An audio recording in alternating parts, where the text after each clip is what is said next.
Oh là là, vous avez vu tout ce qu'on a à lire? Oui, il y en a trop. Ils sont vraiment longs. Heureusement qu'il y en a des biens à lire.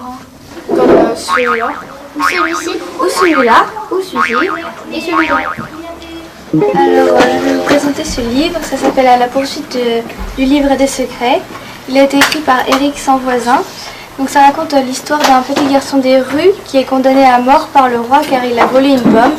Il était très pauvre et en échange de la vie sauve, il doit trouver le livre des secrets, le livre le plus précieux pour qu'il soit sauvé. Il va aller dans la forêt des livres, il va faire des rencontres exceptionnelles.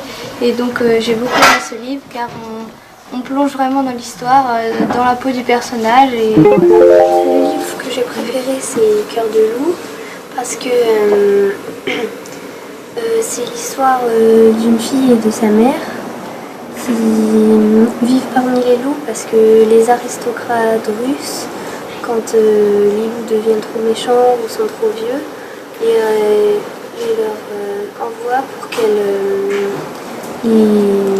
rendent à leur état sauvage. Et un jour, des soldats arrivent et préviennent la mère et sa fille qu'ils ne doivent plus voir la fille avec les loups, car sinon elle serait emprisonnée. Mais la fille continue à dresser les loups, sauf que les soldats la voient et reviennent. Donc ils mettent la mère en prison, mais la fille se sauve et elle va tout faire pour sauver sa mère. Donc j'ai bien aimé ce livre, il est émouvant. Il y a des rebondissements aussi un peu dans l'histoire. Un livre qui m'a beaucoup plu, c'est Ce qu'ils n'ont pas pu nous prendre. Il est écrit par Ruta Sepetys. Ça parle de Lina, une jeune fille lituanienne qui vit avec sa famille. Elle mène une vie assez tranquille avant que le NKVD vienne frapper à sa porte, l'arracher à son foyer avec son père, sa mère et son petit frère. Ils vont être déportés dans des conditions comme des animaux jusqu'en Sibérie. Et elle va tâcher de s'en sortir. Et ce sera une sorte de guerre qu'elle va mener jusqu'au bout. J'ai beaucoup aimé ce livre car on voit la période des déportations d'un autre œil. On ressent ce que vit Lina à travers ses pensées et on est vraiment avec elle. Alors moi, mon coup de cœur, ça a été Oscar et la Dame Rose, écrit par Eric Emmanuel Schmitt. L'histoire parle de Oscar atteint d'un cancer, est à l'hôpital et rencontre une dame rose de l'hôpital. Une très forte amitié naît et il a beaucoup d'amis là-bas, dont Bacon, Popcorn et Einstein. Mais un jour, le docteur de Sulfort dit à ses parents qu'il va bientôt mourir.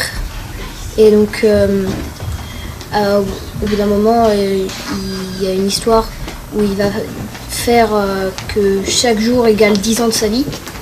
Donc il va se refaire une vie. Et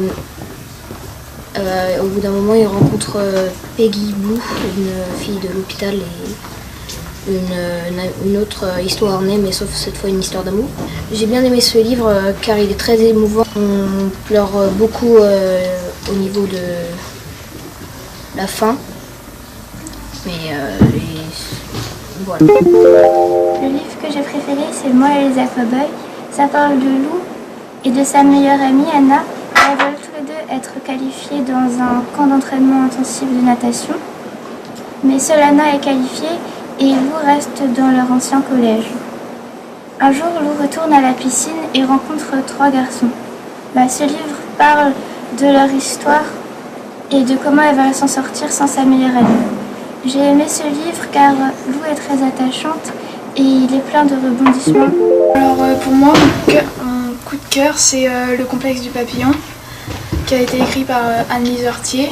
Donc c'est l'histoire de Mathilde qui, à la rentrée du collège, voit une fille super belle. Et c'était Cézanne, une ancienne camarade de classe, qui depuis là était plutôt banal. Et c'est là qu'elle décide de lui ressembler. Et du coup, elle tombe dans l'anorexie. Et j'ai bien aimé ce livre car Mathilde est très attachante et que l'on espère qu'elle partira de sa maladie le plus tôt possible. Courez tous vous procurer ces livres et découvrez-les.